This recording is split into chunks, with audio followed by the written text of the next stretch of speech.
सारे बहुत अच्छे होंगे, स्वस्थ होंगे और मेंस एग्जाम के लिए मेंटली और फिजिकली एकदम तैयार होंगे मेंस एग्जाम में अपियर होने के लिए। सबसे पहले ऑल द वेरी बेस्ट, आप अच्छे से एग्जाम करके आए, वहां पे अपने माइंड को स्थिर रखें, ज्यादा ओवर थिंकिंग ना करें। जो भी पेपर जब दिखेगा तो हो सकता है शुरू के कुछ प्रश्न ना आए तो हड़बड़ाए ना, क्योंकि ऐसा जरूरी नहीं कि शुरू के 3 आएंगे तभी आप टॉप करोगे, बाकी क्वेश्चंस भी आएंगे। और इजी वाले क्वेश्चंस को पहले गो में करें, सेकंड गो में जो लंबे क्वेश्चन लैंग्वेज बहुत बड़ी बड़ी लिखी रहती है उनको अटेम्प्ट करें, ताकि आपका कॉन्फिडेंस जब बिल्ड हो जाता है, एक बार फ्लो में आ जाता है तो बड़े क्वेश्चंस को भी आसानी से सॉल्व कर सकते हैं। पेपर आपका प्रीवियस ईयर बेस्ड आएगा, कोई टेंशन की बात नहीं है। और एक सबसे इंपॉर्टेंट चीज जो है, एसएससी ने 17 जनवरी यानी आज की डेट में अभी नोटिफिकेशन निकाला जिसमें इन्होंने लिखा declaration of additional result of tier 1।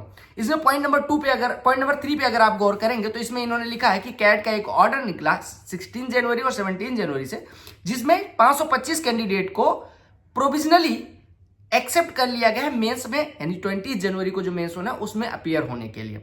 इन्होंने ये भी लिखा है कि कट ऑफ को रिवाइज किया गया। अगर हम बात करें ओबीसी, एससी, एसटी और ईडब्ल्यूएस की कट ऑफ तो 0.03 से कम कर दी गई है, जिससे अगर हम एससी कैटेगरी की बात करें तो 49 कैंडिडेट और क्वालिफाई हो रहे हैं, एसटी कैटेगरी के 25, ओबीसी के 115, यूआर के 275 और ईडब्ल्यूएस के 145, जबकि यूआर की कट ऑफ जो कम हुई है वो लगभग 0.21 से कम हुई है।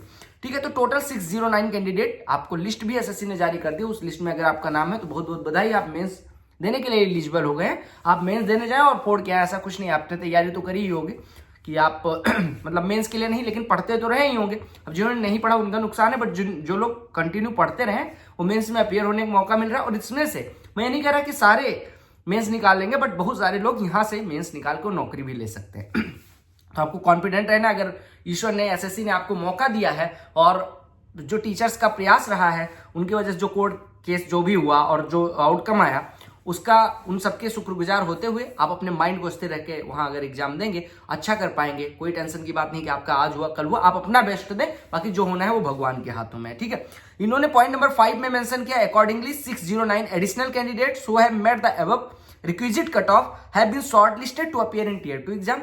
20 जनवरी को आपका मेंस एग्जाम है, मतलब जो ये लोग अपियर हुए हैं तो 20 जनवरी वाले एग्जाम के लिए इनको क्वालिफाई कर दिया गया। ये अपना जो 609 कैंडिडेट हैं, ये अपना जो एडमिट कार्ड है वो 18 जनवरी यानी कल 7 बजे 7 PM से डाउनलोड कर सकते हैं। और अगर आपको कोई डाउट है तो रीजनल ऑफिस से कॉन्टेक्ट कर सकते हैं। इन्होंने ये भी लिखा है कि कैंडिडेट्स में also refer important notice dated 17 जनवरी अपलोडेड ऑन वेबसाइट, जो नोटिस अपियर हुई है। Other contents of the result write up 5/12/24 remain unchange, यानी कि बाकी जिनका हो गया था पहले ही मेंस के लिए क्वालिफाई कर रहे थे उसमें कुछ चेंज नहीं हुआ, यही बस 609 लोगों को और अपियर होने का मौका दिया गया। तो आप सभी को ऑल द वेरी बेस्ट।